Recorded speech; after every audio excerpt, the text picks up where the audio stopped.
Okay.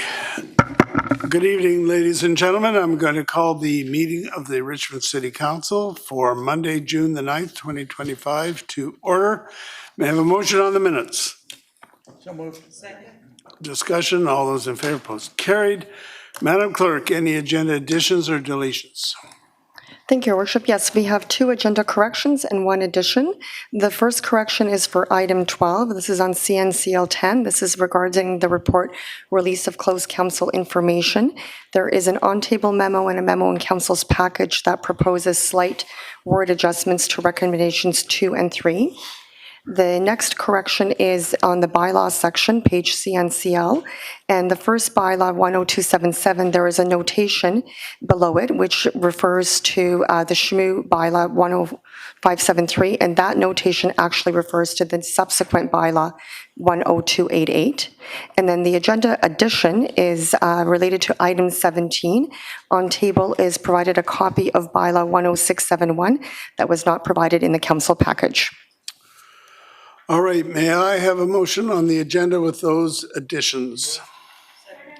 All those in favor, post carried. So we start off the proceedings with a presentation.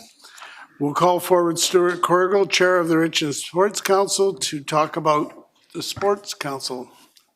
Either one. Yes. Just have a seat, sir. Thank you.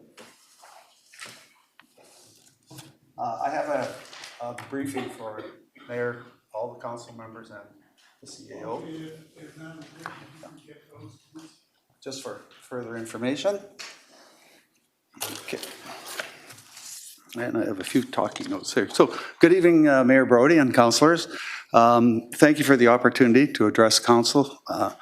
As mentioned, my name is Stuart Corrigal, and I currently serve as the chair of Richmond Sports Council. I have been a resident of Richmond since 1954, giving me a long and personal view of the evolution of sports and recreation in our community. It has been some time since the Richmond Sports Council has presented to council. In the past, we have spoken on and presented topics including the Foresters Games that were held many years ago, and the Richmond Seniors Games, 55 plus now. Tonight, I'd like to provide an update on recent developments within the Richmond Sports Council and our ongoing initiatives to support community sports. Over the past 2 years, we have focused on revamping our governance model to embrace greater inclusivity across all types of sports organizations, community teams, clubs, academies, and private sector groups. We've implemented updated best practices in the organizational leadership and communication. Our core goals remain advocating for our members, liaising between the sports community and City Council, and facilitating communication and problem solving within the sports ecosystem. In alignment with the City of Richmond's mission to protect and enhance livability, we also promote the city's core values: people, excellence, leadership, team, and innovation.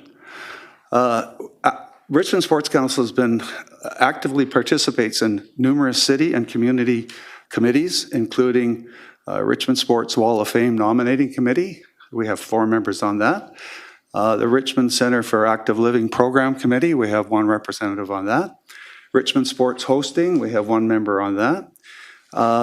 Just coming up to 2 years, we began the program of the Active Recreation and Sports Fund, which we received funding from council here on. And I think everybody's probably aware of the ins and outs of that. There's gaps in funding in sports, so we've tried to pick that up and lessen some of the barriers. We also are actively involved in the Summer Games Sports Legacy Trust Fund. That's available to any sporting member in the community. There's a grant that has been long established. And second to that, there's a BC Seniors Games or 55 plus Games Trust Fund, and that's for seniors, so we help administer that. We have been involved in Facilities Task Force on a regular basis throughout the community, and we currently have members on the West Richmond Pavilion planning that's in the works. A number of events, community events that we participate in, originally was called Discover Your Sport. It was at the fitness festival that they had at Minaru, and we've since moved over and we participate in the Public Works Open House and an area there for all sports and that. Also, we reach outside of the pure sports community to include one of our newest members is the Richmond Chess Champions Club. So it's a little departure from pure sports, but it's still, they're a valuable entity to our group. Additionally, we have the Richmond Center for Disability as a member. Other activities we participate in, we've had 2 sitting federal members of parliament join us for our monthly meetings at different times, and we've had 1 provincial MLA at our meeting. So we're outreach into the greater community just to keep sports and everything in a good perspective for us. Recently, we conducted a comprehensive member survey, which is summarized in the Richmond Sports Council Facilities and Organizational Needs Report, which is the green binder I just handed everybody. This report was created to assess urgent facility and organizational changes facing local sports groups. The key purpose, and this was not produced to compete with anything that's already in the process or that you may have seen as far as facilities and that. It's from a sports council's perspective, it's to enhance our internal relationships, to foster collaboration amongst sports organization in line with advocating efforts. So there's a lot of people that sit around our table that they look at somebody across the table on a monthly basis, they don't really know what's involved with their sport. So we're trying to bring that out so we can our starting point for conversation becomes a better place. We want to foster collaboration, encourage shared use of facilities and joint programming, identify infrastructure gaps, document pressing facilities and amenities shortages, and we are more than realistic to understand that this sometimes is a wish list, but that's what we want to just get the message out.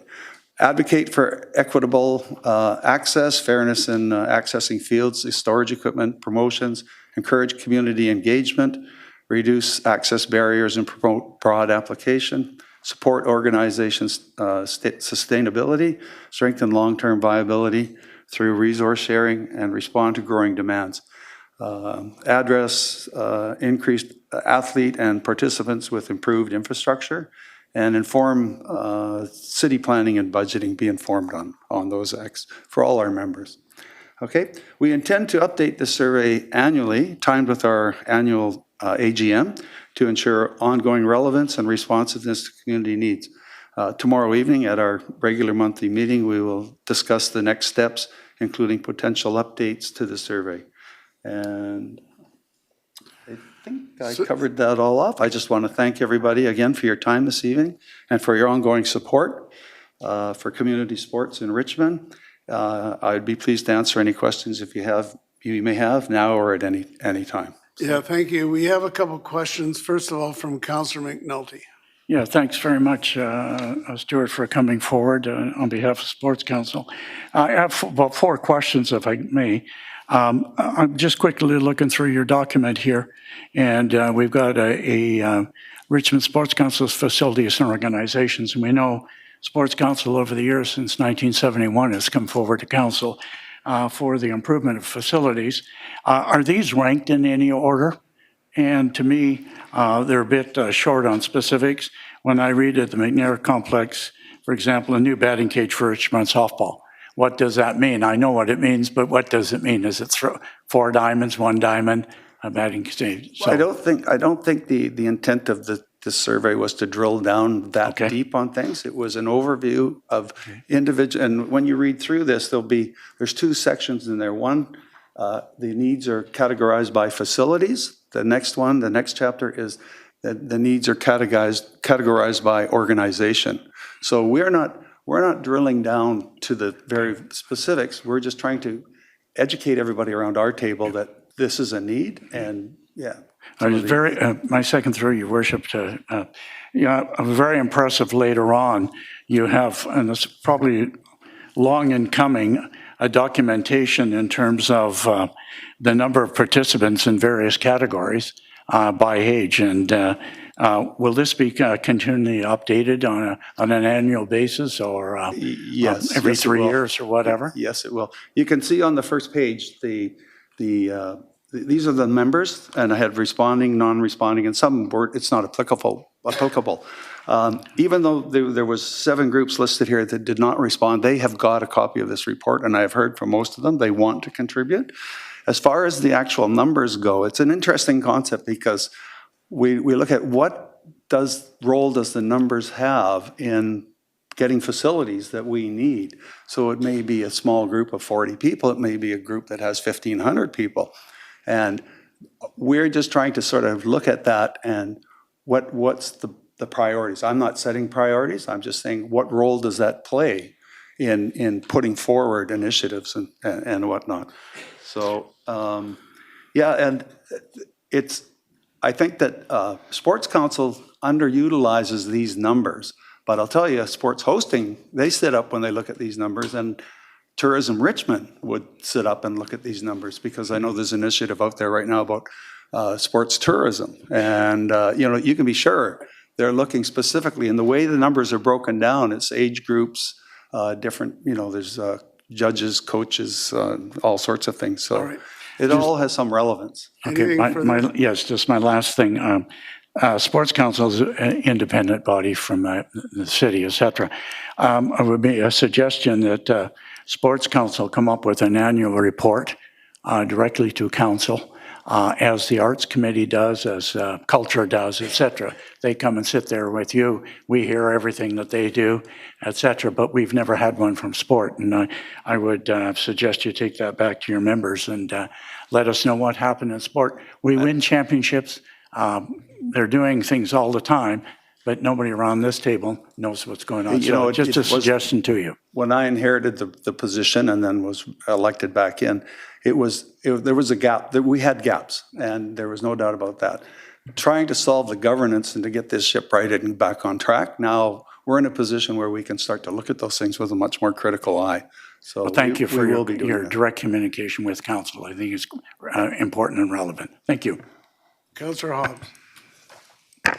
Thanks, and through the chair, thanks for the report and the update. Quick glance through it, it's pretty comprehensive. One of the things I do like in it is the Aquatic Center proposal. So 2 questions about that. One, I'm not sure if Vancouver's made a final decision, but, and you just commented on it a little bit about the economic impact and the opportunities that go along with like hotel space and restaurants and everything else when you have major events. So I gather you believe that is a major impact. And the second question about it would be, and I know it's far down the road, many details to be worked out, but this is more than just a 50-meter pool. This would be more of a community kind of centered place with activities and kids like we see in, for instance, in MCAL. I don't know, I'm just trying to think. So, I understand the costing and that. The section on that, the costing was, my son's a CA, so he was helping me put some of this together. And he has access to a number of different programs. And I asked for a search for all the current facilities for the last 5 years across Canada. Now, I know those numbers that are in there are skewed. We know they're not right. But the people that sit around our table don't understand the costs involved. So at least that's a starting point for us when we have a conversation. And your second point again, sorry, I missed.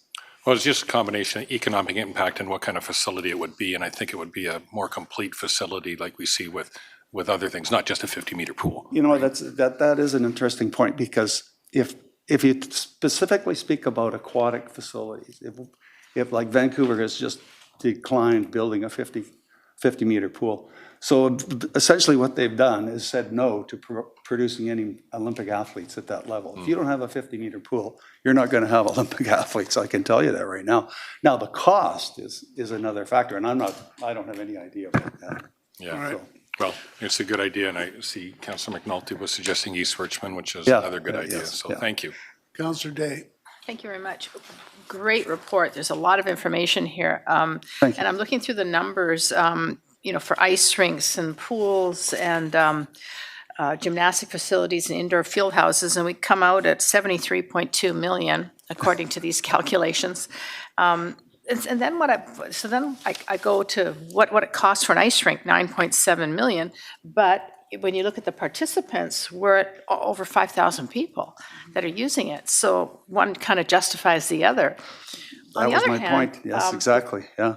yeah, we're missing numbers though for swimming because it really is only about 700 people according to this list, but that doesn't include the public that use the swimming facilities because Aquatic Center comes out at 20 million. So if you just look at the numbers, that, I think we need to have more discussions about and probably include in that number in the swim people, for example, just the public using the facility because we know it's very popular. If you go over to the Minero Pool, it's amazing how many people are in there. So as we move forward, if you could think about those sort of numbers and how, like, and when I look at the ice rink, yeah, we probably do need that right away.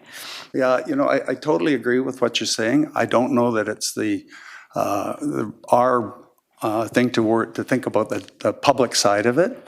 I'm looking at it specifically from a sports perspective. Yeah. And yes, of course, the numbers are skewed, and I'm right up front about that. And the dollar figures are skewed, but that's the information that we have available to us. Okay. So, Well, working with staff, I think this information gives that picture, and if we can work with staff and get the Yeah, public picture yeah. together, we're going to have a really, complete idea of what's happening. Thank you. most of the motivation on this is to educate the people that sit around our table on a monthly basis so that when we start to talk about things like this, they have a better understanding of and a better starting point for the initial conversation, because I'll just get people get disengaged, they sit back and they twiddle their thumbs, so, yeah. Councillor Heed. Yes, just one comment, Mayor, and I'll be really quick here. On overall recommendations regarding multi-sport and community venues, your first bullet, which I draw attention to because I know a lot of us around this table feel, and I'm just going to read it, prioritize East Richmond development for fields, aquatic, and multi-sport access to address geographic equity. So there's obviously a theme of the equity of how we spread out our facilities in Richmond. It is a concern for your council people. So I just wanted to make a comment there because I think we've got to start to have that equity across all of Richmond, and East Richmond has kind of been denied for a period of time. So I appreciate that. I'm definitely aware that there's a tremendous amount of conversation about that. It comes up on a fairly regular basis at some of our meetings when we start talking about East Richmond. Of course, that's the most obvious place. But yes, for sure, there is inequities, and it plays a part sometimes in when if we're asked an opinion or want to support something, we've got to look at the big picture. The problem is our members didn't have that access. And I didn't change any of this documentation. This is where the rubber hits the road. I put everything that I received in there and just data entry and then formulated it. And those are the things, the issues that came up. Thank you. Okay, Councillor Liu. Thank you for the report. Through the chair, thank you. Really appreciate having a good understanding of where people are. Can you pull in the mic? And when we do it again, I'd love to hear from the sport organizations that have them, what their wait lists are as well. Because I know I tried to get a kid into Rapids and there was a big, they're like, just. That was a bit of an afterthought because the one group did come in, the wait list for one group, but I'd already collected all the data, and for the first time out, I wasn't sure where it was going to go. But my plan is, like I say, to redo this. We have a presentation to council on a yearly basis surrounding our AGM, and to take this back. There's only 2 questions I asked here, and this one, so it was kind of limited. But since the feedback, I've got a few more. But the problem is if I overwhelm all the members with 20 or 30 questions, they're not, I'm going to disengage people. So simple questions, but yes, absolutely right. We got to drill down on the numbers for sure. Thank you. Yeah, thank you. All right, thank you very much, sir. Thank you very for- much. I appreciate that. No, you don't need a referral, and we don't need to move receipt. It'll just be given to the CAO for comment, any Okay, comments. thanks Thank you very very much. much. The next presentation is to present the 2025 BC Embodied Carbon Public Sector Leadership Award. So we'll call on these gentlemen.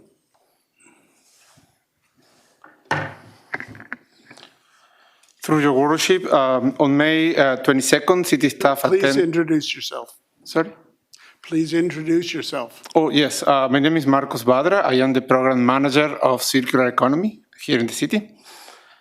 On May 22nd, city staff attended the Carbon Leadership Forum BC Award ceremony to accept the Public Sector Leadership Award from the Zero Emission Innovation Council as part of the 2025 BC Embodied Carbon Awards. This award recognized the city outstanding efforts in reducing embodied carbon emissions within the built environment, and this work is part of the industry engagement programs endorsed by Council in 2024 under the Circular City Strategy. The Zero Emission Innovation Center is a non-profit organization dedicated to market transformation and enabling zero carbon communities and economies across the province, and is part of the Low Carbon City Canada network established by the Government of Canada and the Federation of Canadian Municipalities. We are pleased to present this award to Mayor and Council, and we would like to invite the Mayor Brody to accept the plaque and take a photo. All right, thank you. I'll come around and accept.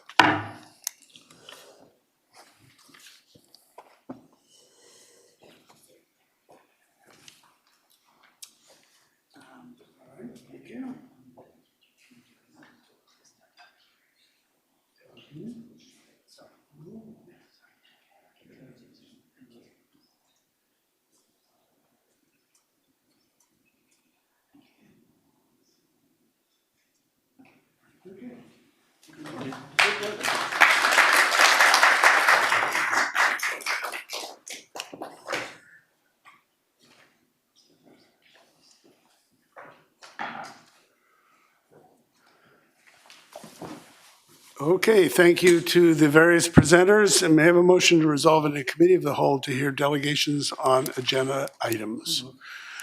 All those in favor, opposed, carried. Are there any parties here who wish to speak to us on items on the agenda this evening? Anybody?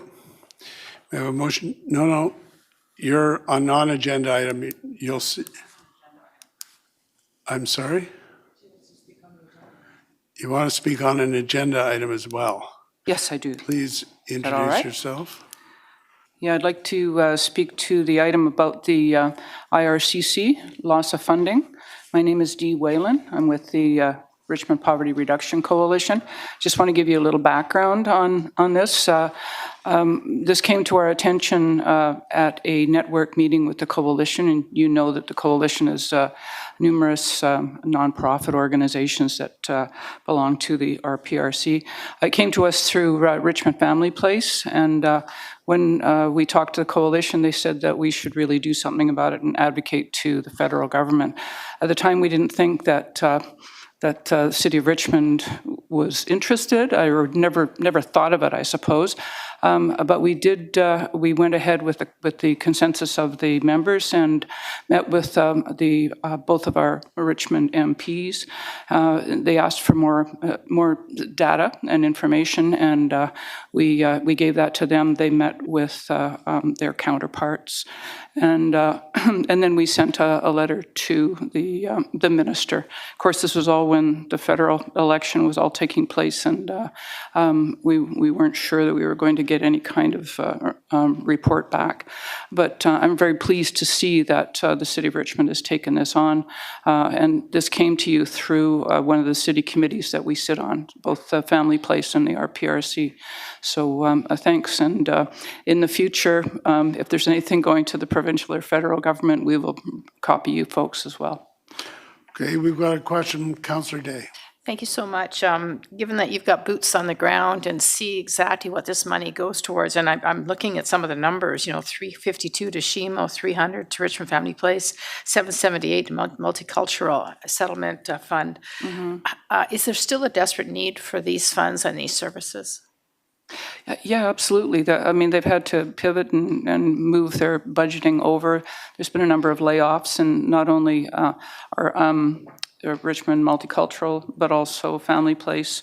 Family Place was doing family integration, and that program was gone completely. So those people are gone. And the sad thing about that is that a lot of the graduates from that program then ended up being like peer support workers for the program. So these were refugees and immigrants that were coming to become integrated into the community, and then could then work, get a job and get some references on their resumes. RMCS also lost quite a few of their workers, and about 200 volunteers that were working in the program as well. We also found out that CHIMO had lost some of its funding, but it does have one program that is hopefully going to not completely fill the gap, but it's going to help. And Success also has a contract that is, they're struggling too. Everybody's struggling. The bottom line in all of this is that, our opinion was, okay, well, the federal government wants to, shut the door on refugees and immigrants. Well, so be it. However, what about the people that are here already? And this is what these programs were for. And they've just been left in the lurch. So again, nonprofits are picking up the slack and trying to do the best they can. All right, thank you very much. So may I have a motion to rise and report? All those in favor, post carried. Brings us to the consent agenda. We have the receipt of the committee minutes, the plaque recognizing the historic event relating to Tomokichi Homa, 2025-26, engaging artists in the community program public art projects, the proposed practices to accelerate Blackberry management in Richmond, Hugh Boyd Community Park Playground Renewal, the engagement results and the next steps, the Immigration, Refugees, and Citizenship Canada funding cuts, land use applications for first reading, which go to the public hearing July 21st. First of all, there's 9040 Francis Road, rezoning from the neighborhood commercial zone to the residential limited commercial zone on Francis Road. And 8160 Number 5 Road, rezoning from AG1 to Assembly. Then we have the response to Metro Vancouver's referral for the Metro 2025 Regional Growth Strategy amendment for the City of Delta for the properties located at 4800 and 5133 Springs Boulevard. The housing agreement amendment applications to update low-end market rental rents in 2 developments. And then we have a land use application for first, second, and third reading. You'll see that the notes on the agenda don't read correctly, but I'll read the way it should be. It's the 9620, 4060, and 9700 Alberta Road is rezoning from small-scale multi-use housing zone to medium-density townhouse zone, and that be introduced and given first, second, and third reading. So may I have a motion to adopt those items by general consent? Moved and seconded. Those speakers on the consent agenda, Councillor Wolf. Thank you, Your Worship. I'll be supporting everything on the consent agenda as they're stated. I'll speak to a few of the items. First off, the ones related to the Parks Rec Cultural Services Committee, which I've recently become the chair of. I'll first highlight in the committee minutes, there was an additional item added to the Parks Rec meeting, which involves updates on the major events for 2026, including city events that we're familiar with, as well as the Kaiwa Maru ship arrival and the FIFA soccer tournament. So we'll get some regular updates on the progress of the programming and development for those events. Item number 7, there was a lengthy set of presentations at the start of the meeting in regards to the plaque for related to Tomokichi Homa. We had, who's in the audience today, the granddaughter, Tene Homa, who, along with Parks Canada, Kate Humble, gave definitely an adequate history on Tomokichi, as well as with all the other letters that we received, which was a great wealth of important people in Richmond and related to this issue, giving the reason that the Japanese Benevolent Fishermen's Society building was the best place for it. I won't go into all the history, but you could listen to an hour of it if you watch the recording of the meeting. We also heard a good passion presentation and a large petition asking for it to go on the school site. And there was a referral at the end of that item to, which doesn't say it here on our agenda, but it was referred at Parks to go to the school council liaison. So Jim Tanaka, his proposal could be considered by Homa Elementary School.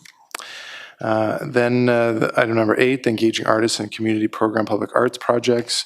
This is funding for 3 great interactive art projects, including those at Brick House Elementary, Canby Community Center, and Tomset Elementary. Item number 9, I'm very excited that it looks like the next round of budget we will be including accelerating BlackBerry management in Richmond. And in addition to what we already spend, so we spend about $162,000 in mostly flail mowers, mowing it down, and then it comes back up, and we mow it down again the next year, it comes back up. And so we were considering an option 1, a pilot, a 1-year program, but I'm really pleased to say that there was a unanimous decision at committee to go with option 2, which was a full-on, more long-term approach at dealing with BlackBerry. And we're not talking about BlackBerry that you and I will see it, but more prioritized in more sensitive areas and areas that it hasn't fully invaded yet. So I think the staff that will be hired and the programming will work out those important areas that it needs to target immediately. And instead of just doing it in a pilot and running out of time, we have years to make the dent that is much needed in many of our areas. In addition, if you look into the attachments in this section, attachment 3 highlights events where this has happened, and you'll note that it's pretty minor. Public events have been involved in BlackBerry removal, so public events could actually kind of stem off of this work and off of this program, where we get neighborhood gatherings to kind of further the work that the professionals will start. Also, attachment 4 highlights the invasiveness of this BlackBerry plant along a graph in comparisons to different stages of invasiveness. And then finally, attachment 5 is a probably important one to look at. It highlights the staffing and funding for option 2, which we're considering here today. Just moving on, item number 10, Hugh Boyd Community Park Playground Renewal. This was about the engagement, which showed a very positive result from those who were involved in the process and looking into next steps. I'll highlight I was there before we considered it at Parks with my 2 children. We played for about an hour in the existing Hugh Boyd Community Park, but definitely saw the features wearing and tearing, but also still quite enjoyable, despite all the pickleball craze that was happening right next door. And going on to the remaining items, I'll just be very brief on these ones. Yeah, it's definitely that item number 11, the Immigration Refugee Citizenship Canada funding cuts. Really, it's a downloading on us, and we're so thankful that we have organizations and unfortunate situations that they're in, that those who were just trained and getting the support now have to turn back and give that to the next round. They're the closest to it, so they'll probably be the best at providing it, but really they should be getting on their own feet and finding their own successes, and we shouldn't have cuts from the professional staff that were working in these capacities. And I'll leave it at that. Oh, sorry, one last thing. Item number 13, it is a little bit odd one. I did consider opposing this one here. This is the development on Francis Road. Because it had 23 Douglas fir trees on the neighboring property that are getting all removed, and only 19 are being planned on site. What's odd is that the 23 that are being removed don't have the 2-to-1 replacement method of tree replacement because they're neighborhood trees. So at this stage, it seems like staff are still going to be working with the developer. Maybe more will land on the property, but it doesn't actually give us the 46 trees that we should be getting out of this loss of trees. So I'm a little bit disappointed on that regard. So thank you very much. Councillor McNulty. Thanks very much, Your Worship. I won't be speaking on all of them, but I'd like to mention 4 of them very quickly. The Hugh Boyd Community Park renewal program is actually quite interesting. See that children are still children when swings, climbing, and slides are still the #1 thing. for them, and we're doing the right thing. I'd like to get a report, Your Worship, on the status through staff on the pitch and putt. And whether that's still functioning, and maybe staff could take that under advisement and give council a one-pager on it, the usage, the number of participants, et cetera, because it's a space that's been there for many, many years, and I'd like to know how well it's being used because it does have valuable space. So with that, I don't want to make a motion on that if we can. The second one is I am going to support the Blackberry management. I want to put the money in now. It's a serious problem all over the place, and it's an invasive species, and I support Councillor Wolf on it. 560K is not a lot of money to start with for the things we're doing. We've got 4 staff. We need to get onto it. Hamilton is a real problem. Burkeville, even when we just opened up the harbor, just going outside the door at the harbor, what do you see first thing around the corner? Blackberry bushes in the sidewalk. You can't walk on the sidewalk. You got to walk on the road to get to the light. So we do have a problem in Richmond, so let's address it and let's get on with it. I will support the immigration and refugee citizenship funding cuts. Most people don't realize that when people come to these organizations, many of those who have been over to the multicultural across the street know that these folks come in here, and a number of our hotels right in the downtown core are full. We have workers from all over the place coming here, and when they find it, they've used up their 3 months and subsidy within Richmond, they move them elsewhere out into the valley, wherever.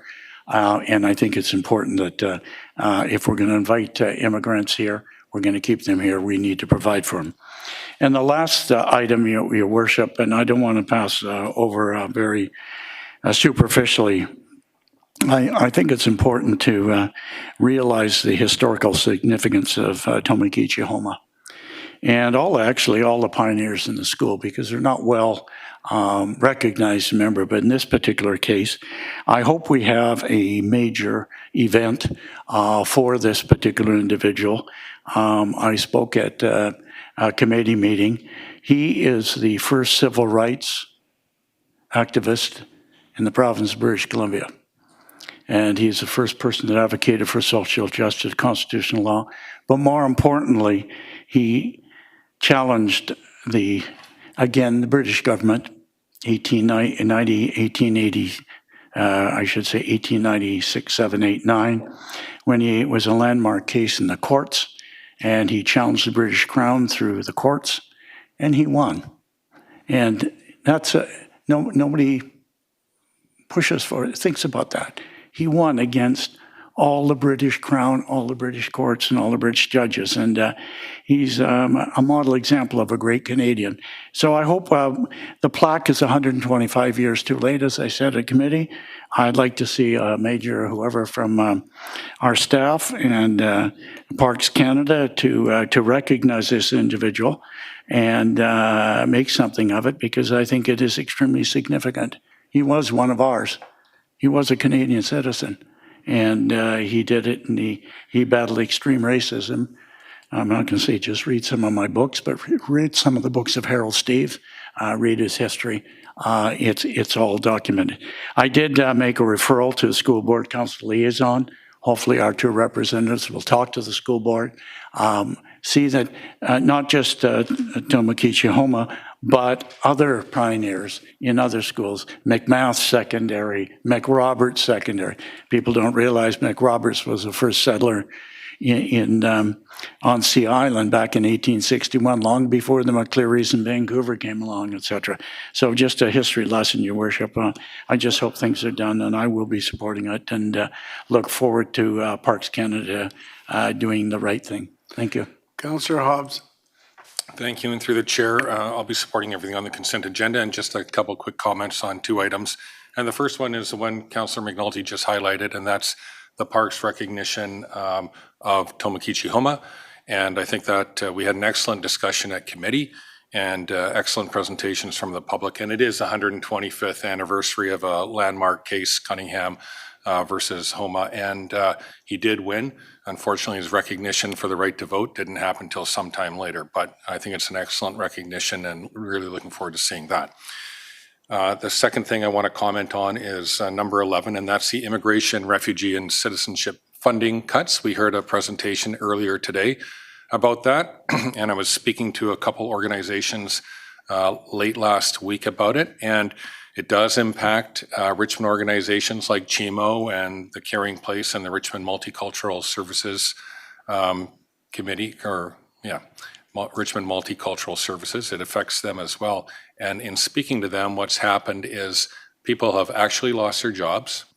And although government may be shifting its policy in terms of immigration and refugees, the fact is we have had a lot of people come into the country, and these organizations in Richmond do real work, helping people settle and get accustomed to their new country. It's very important work. People have lost their jobs in doing that. And I think that it would have been wiser for the senior governments or the federal government to do this in an incremental manner and to give people notice that, hey, policy is shifting and eventually funding may be impacted. But doing it all at once, I don't think is smart. I don't think it's good for people. It has a real impact on people and their jobs, and it has a real impact on people that we've invited and brought into Canada. So I'll definitely be supporting that. And with that, I'll be supporting everything on the consent agenda. Thank you. Councillor Day. Thank you very much. I attended virtually the Parks and Rec Committee meeting, and boy, it was interesting. The family was there, the granddaughter of Tomokichi, and they absolutely wanted the installation of the plaque to be at the Benevolent Fishermen's Society building. And then there was 1,000 petition signatures saying, no, it should be at the school. So I have to give Councillor McNulty credit for this. He said, compromise. Let's go ahead and put the plaque on the historic building, and then let's ask the school whether they would welcome having a plaque on the outside of the building, given that there is one inside, but why not have one on the outside? So he suggested a compromise, and I was really pleased that he came up with that idea, because that seemed to appease most people. What I love is the passion of all the speakers that came forward that day. It was really awesome to see. And then the blackberries, well, thank you very much for Councillor Wolf for your hard work on this. I know you brought a blackberry stalk to the meeting and showed us just how huge they are. And they're scary dudes, those blackberry bushes. So we definitely want to stay on top of it. Having bought a property years ago that was infested with blackberries, I know how hard it is to get rid of them. You really have to give it 100% effort. So I'm glad that the Parks and Rec Committee meeting supported option 2. The Hugh Boyd Playground, well, I'm the liaison to the West Richmond Community Center, and they would really love to have this done before the FIFA World Cup. Unfortunately, that's probably not going to happen, but they're thrilled to pieces that it's coming, because the playground is getting a little unsafe and certainly long in the tooth. When it comes to immigration, refugees, and citizenship funding, I might put this in numbers for you. Newcomers to BC, there was 200,000. Richmond, 13,000. What are we losing? Shimo is losing 352,000. Richmond Family Place, 300,000. Multicultural Community Services Settlement, 778,000. And that's just the tip of what's happening. As has been mentioned, jobs have been lost, but mostly the hard work that's been done by these people to get these new immigrants and asylum seekers and immigration refugees settled is really important. I mean, they show up at the door with little or no skills, probably scared to death, and in the end, they're viable members of society who give back. So I think I read in the report, the organizations just got a letter from the feds saying, yeah, we're going to cut your funding. Would have been nice if they'd have shared that with us, and we could have maybe done something to circumvent it. But we'll work with our MPs, and we'll try to get that funding back again. And then number 14, this is a great one. This is the facility at 8160 Number 5 Road. It's a temple, and they're going to be opening a roadside stand so the temple can sell their own produce that they grew on the backlands. You know, we've been fighting to get the institutions along Number 5 Road on the highway to heaven to farm the back for years. Well, now they're not only farming it, but they're actually going to sell the product on Number 5 Road. And a lot of the other temples and mosques also donate the food that they grow to the food bank, which is great. And that's it for me. Thank you.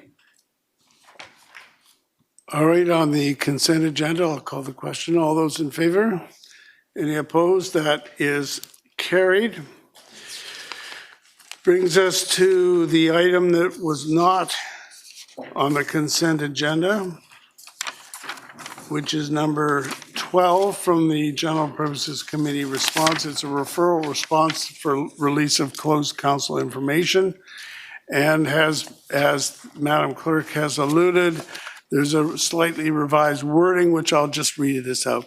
That the proposed amendments to Council Policy 1019, routine release of closed resolutions and reports, as outlined in the staff report dated May 20th from the Director of City Clerk's office be approved. Secondly, that the voting record be made public at the time of closed report, closed council resolution, and/or closed council information is disclosed. This requirement to be applied retroactively to January 1st, 2024.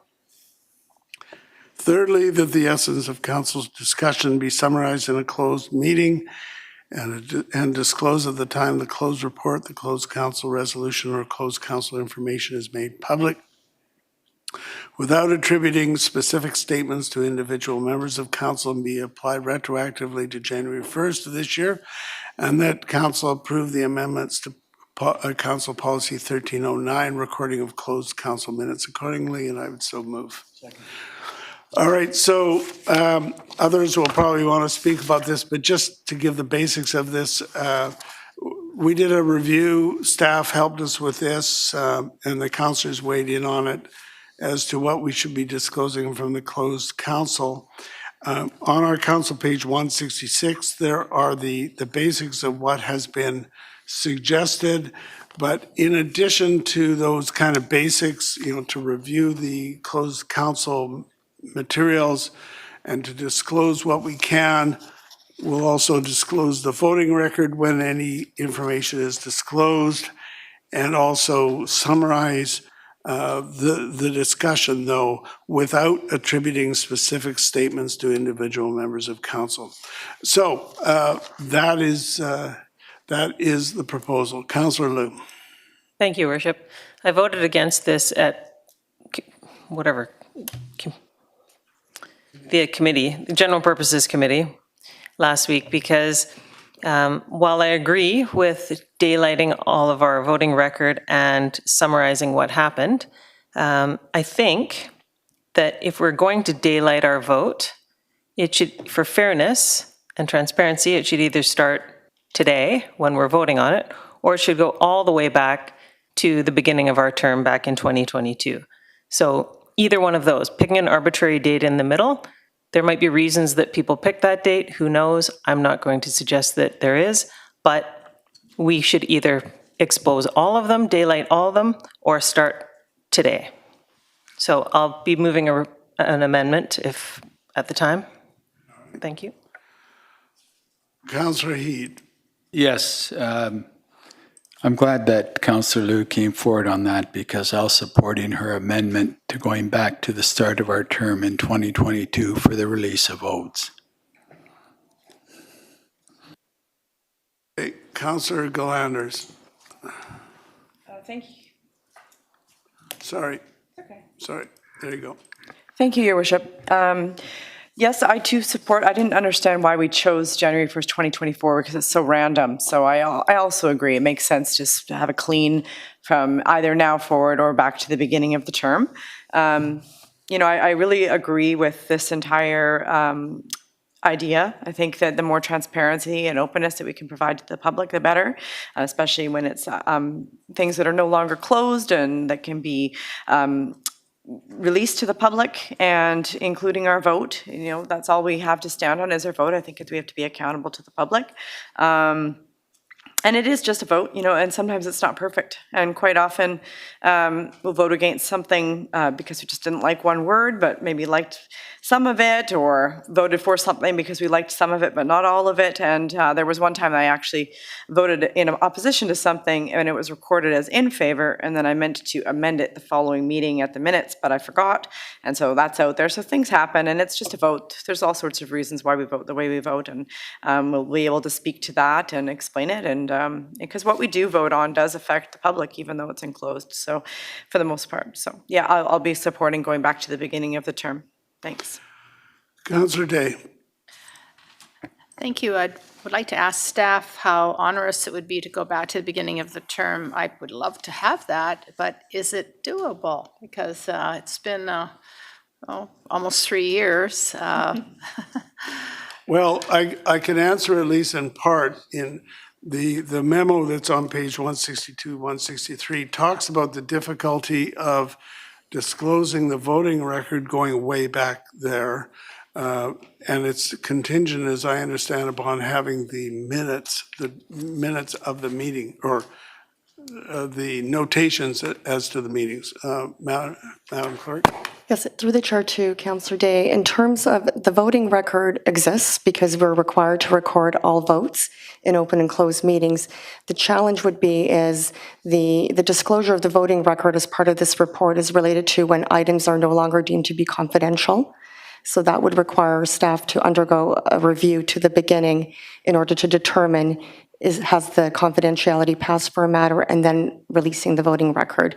The reason for January 1st, 2024, it's because we just suggested in our report that if we were to sort of go back to catch up a little bit with any other matters that could be disclosed, we suggested the date of the start of 2024. Okay.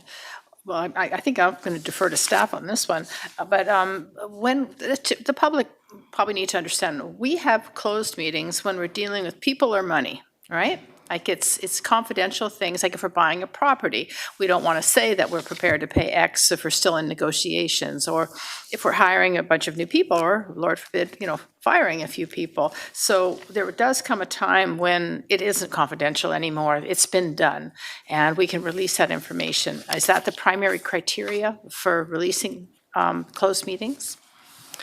Through your worship to Councillor Day, in terms of determining if the confidentiality has passed, the clerk's office will be leading the quarterly review, should council endorse this report, and will be working with each originating area of the report, the subject matter experts. They will determine, staff will determine if confidentiality for a particular matter has passed, in which case then we would come forth to council with a report. But there's many criteria. There's some items that may not be released at all. But again, our intention is to work with each of the originating areas of the closed matter reports, and then seeking their advice to determine if confidentiality is no longer warranted. Okay, that's great.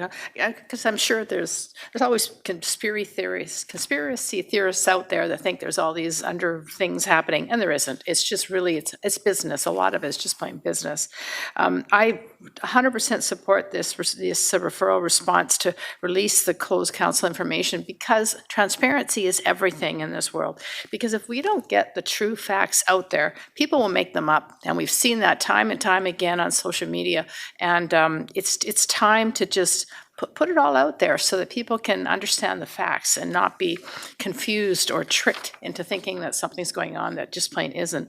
And I note that Burnaby does every quarterly review. They release their information, and as does Vancouver. So we're a big city now, and I think it's time to be as transparent as we possibly can. So I'll be supporting the motion, whether it gets amended or not. Councillor McNulty. Yeah, thanks very much. I'll be supporting the motion this year, release of closed council informations. It's in the idea of openness, accountability, and transparency. I've always said we should do it. Unfortunately, just following up on what was just said, what does a vote really tell you? It tells you how you voted, but it doesn't justify and to make comment to why you voted that way. It just shows I'm for it or against it. And if I was against something because it was a $5 million budget item or whatever, you just know I was against it, but I fought for it because it was just too much for what I thought were the taxpayers. So I have no problem with it. I think it's the thing that we need to do it, but it was interesting too. When this was released, then we can start talking about it, okay? And the public can start talking about it. We have to remember that, where before you couldn't talk about it, you couldn't say how people voted, you couldn't say this, that, or I was in the majority or I was in the minority, whatever. So I guess when we have it, it'll clear the air. I think it'll be good. I'd also like to see also closed committee meetings in the same boat, and all committee meetings. Well, it says closed council, okay? It doesn't say committee. I would like, if that is the interpretation of it, then I'd like to see the words closed council and committees, no problem. I would encourage that. And so it's everything, and because I believe we should have everything open and transparent, except for those statutes that we cannot discuss it with the public. So I have no problem with it whatsoever. I hope it goes through. I hope it goes without dissension, and we'll see how it goes. And we could take it back for the next 10 years if you want, as far as I'm concerned. I just think it's something, I mean, start of the term, it's a good way to start, finish up, I guess, rather than start. So I'm with you all the way. Councillor Wolf. Thanks, Your Worship. I guess I have two questions. One, I'll ask the question that Councillor McNulty brought up. Does committee meetings get considered in this at all? Through the chair to Councillor Wolf, yes, I mean, the policy that is before council for the disclosure is for all council information, and also the policy 1309 that we're asking council to amend for the content of the minutes also does apply to committee minutes as well. Great. Thanks for clarifying that. My second question, when it comes to the member of the public who wants to find the newly released information when confidentiality is no longer needed, are they going back into the archives of the agenda and minutes, and they're looking at the closed, and then there'll be a hyperlink that'll open up that minutes with the file, or will it be a separate area of released closed information and votes? Through your worship to Councillor Wolf, the current process is the disclosures recorded in open council minutes, and we're proposing to enhance that and have the information that's disclosed at an open council meeting should be also uploaded in a separate section of the website for like items arising from closed meetings. So it would be all grouped together and more accessible for the public. Okay, great, thank you. Yeah, I will be supporting it. And as I think the amendment is going, I'll be supporting that too. Councillor Hobbs. Thank you, and through the chair, first, thanks for the report and the information. I'll be supporting that recommendation. Transparency, accountability, all very important. I think we all agree on that. When the policy permits the release of information and reports, I think it would be important, and I'll see what the amendment is, but I think it would be important that we go back to the beginning of the term, because that's what this council owns, the people sitting at the table here. So I'll see what the amendment is, but I'll be supporting the recommendation before us right now. Thank you. Councillor Liu, your amendment? Thank you. That we amend the date to the beginning of our council term in 2022 on item number 2. Item 2 and 3. And 3. No, the essence was fine to January 1st. It's the voting record that we go back to the beginning. Okay, Just voting, item number 2, that the voting record be made public at the time a closed report is disclosed, that this requirement be applied retroactively to the beginning of our council term in 2022. okay, but it's just the voting record, not... Just not- the voting record, Okay, not the discussion being not the summary. discussion. That's too onerous, and there's been changes of staff who've changed, so we can't even go back and talk to them about, you know, what they remember of the minutes, et cetera. I think the voting record can stand. All right. All right, that's moved and seconded. Let's call the question. All those in favor? Any opposed? That is carried. And then on the main motion, all those in favor? Anybody opposed? That is carried. Thank you. That brings us to public announcements and events. We've got a few to announce. This, of course, follows on the heels of very successful doors opening, which we had this last weekend, and we'll have statistics in due course as to how many visitors we had, but the initial impression is that all the venues were busy. We have National Indigenous History Month, which is in June, with June 21st marked as National Indigenous Peoples Day. It's an important opportunity to highlight and learn about the unique cultures, traditions, and experiences of Indigenous peoples in Canada. The city, in partnership with community associations and societies and the public library, is offering a variety of events this month to celebrate and honor the stories, the achievements, and the strengths of the Indigenous people. So if you want more information, go to the website /Indigenous Relations. Then the city's $29 active summer pass goes on sale tomorrow. That's June 10th. The low-cost pass give 5 to 18-year-olds unlimited access to a range of activities, including swimming, skating, golf, and fitness classes. If you want to purchase a pass, go to richmond.ca/summer pass. Then we have the Vancouver Coastal Health Public Board Session. They're holding a virtual open board forum on health services in Richmond on Wednesday, June 11th at 6 p.m. So if you want more information on that one, go to vch.ca-obf.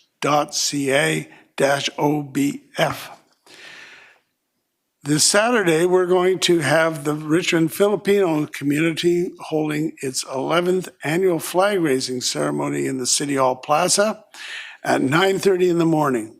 Along with welcoming speeches and cultural presentations of music and dancing, there will be information booths and a food truck on site. Details are at rwfsbc.org. And then finally, we have the Friends of the Richmond Library June mini sale. They're going to hold another mini sale on Saturday, June the 21st. That will be from 10 o'clock in the morning to 4 p.m. at the Cambie branch. It's an excellent opportunity to purchase almost new quality English and Chinese books of all types at a low price. And all the proceeds from that sale benefit Richmond Public Libraries. So now, Madam Clerk, bylaws for adoption. Thank you, Your Worship. There are 8 bylaws for final adoption. The first bylaw has noted opposition, and the next 7 bylaws have no opposition. Let's move the first. Moved and seconded. Discussion on that. All those in favor? Any opposed? That is carried with Councillors Wolf and Day opposed. And all the remaining bylaws? Moved and seconded. Discussion. All those in favor? Opposed? Carried. Then we go to the Development Permit Panel. Thank you. There are 2 recommendations. The first is that the chair's reports for the Development Permit Panel meetings held on January 17th, 2024, and March 27th, 2024, and March 13th, 2024 be received for information, and that the recommendations of the panel to authorize the issuance of the development permit for the properties at 6571 and 6591 Number 1 Road, a development permit for the property at 6740 and 6780 Francis Road be endorsed and the permit so issued. Moved and seconded. Any discussion? All those in favor, opposed, carried. Then may I have a motion to resolve in a committee of the whole to hear delegations on non-agenda items? All those in favor, opposed, carried. We'll welcome back up Dee Whalen, President of Richmond Poverty Reduction Coalition, who has a presentation, and you know the routine. You've got 5 minutes. Yeah, I just have an update for the minutes. I stepped back from my president's position. I've done my time, and the new board is busy figuring out who's going to be doing what. So they've asked me to come here as a member and a volunteer of the RPRC. So I'm Dee Whalen, a longtime resident, and I'm here on behalf of the Richmond Poverty Reduction Coalition to request that the City of Richmond endorse and forward this resolution about making housing a human right. This came to us through the BC Poverty Reduction Coalition, of which we're a member. And you know who we are, and we've sent this to all the coalition members, and their consensus was that we should approach you folks and see if you would take this resolution to the UBCM. We really applaud the work that the City of Richmond has done, especially recently in forming the housing office and the staffing that goes with it, that there's an extra focus on looking for federal and provincial funding. I think that's the only way that we're going to be able to get enough housing of the right kind of supply, not just supply, for, non-market housing. And this is the way to do it.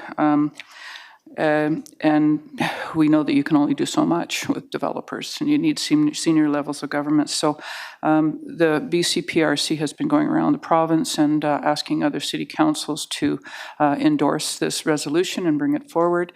And you may want to take it forward to your federal counterparts as well. So there's an accompanying resolution, and I won't read it out, but basically it says that everyone should have housing that's in accordance with their needs and their income. That the federal government has already said that housing is a matter of international law, and they've enshrined it already. They also have the National Housing Strategy Act. So it's pushing, this resolution would be pushing the provincial government to do the same thing, and then to make sure that their law is grounded in principles of equity, accessibility, accountability, and the dignity of all people. So that's the suggested resolution. All right. I think we should refer this to staff. Okay, so that's moved. That's moved. We've got a couple questions. Councillor Day. Yeah, thank you very much. I'm just going to go to, therefore it be it resolved that the UBCM call for the BC government to enshrine housing as a human right in legislation and forthcoming housing and homelessness strategies, ensuring that housing policy in British Columbia is grounded in principle of equity, accessibility, accountability, and the inherent dignity of all people. Should that not conclude the federal government, given that, as you mentioned, money does come from the feds? Yeah, well, I think the point is here that the federal government has already declared that housing is a right by writing their strategy and their acts, the work that they're doing. And yes, there is federal money that you have to put out your hand and ask for. This is the stop in the road is that the provincial government, not all provincial governments have also declared housing as a human right. So that would be the first step, taking it to the UBCM. So it's like a missing link. Sorry? It's a missing link, sorry. Yes, exactly, missing link. Yeah. Sorry about that. Councillor Glanders. Thank you, through you, Worship, to the delegate. Thank you for your presentation, and I support referring this to staff, of course, and I just was hoping that you could speak to, because I know you're familiar with this with all the work that you've done, is how much increased need do we have, especially in seniors, with affordable housing tied to income, how much we need that affordable housing compared to how we needed it 50 years ago? Like, how much has the need 50 increased? years ago? Oh, well, I'll tell you why I mentioned 50 years ago in a minute. Okay. Things are crazy here in Canada compared to the rest of the world. Prices are insane, and the prices of housing have gotten so out of touch with people's ability through wages that they've become uncoupled. When I bought my first condo when I was 25, and it was 2 times salary, 2 times annual salary was what the cost was, and I was able to get a mortgage for that. Now it's like 12 times annual salary, and our salaries are $90,000. That's sort of a regular salary these days. How can anybody save? Like $500,000 to put a down payment on a house? It's insane. And other countries around the world have realized that rental is housing. Yeah. We've got this North American idea that everyone has to own a house, but in other countries that's not the way. There's the city of Vienna is brought up all the time. 80% of the housing is owned by the community. It's it's not purchased. It's rented. Just one follow-up. Yeah, just one follow-up question. The first one was a question. And the second question, are you aware of the Rosewood Manor developments? This is 9 acres of provincially owned land that's been used for affordable housing tied to income. they have 138 units there that they've had for 50 years, and that they're redeveloping that property and only still having 138 units of income tied to, housing tied to income. What do you think of that? Yeah, I know, it's in 4 phases, I think, and only one phase of it is to be owned and operated by BC Housing and the government housing, and the rest will be market rentals or whatever the market will bear. That's not the right kind of supply. We need supply that people can afford, so they Agreed. can live in dignity. All right. Thank you. All right, thank you very much. We'll call the question on the referral motion. All those in favor? Any opposed? That is carried. All those in favor, opposed, carried. And we are now adjourned. Thank you.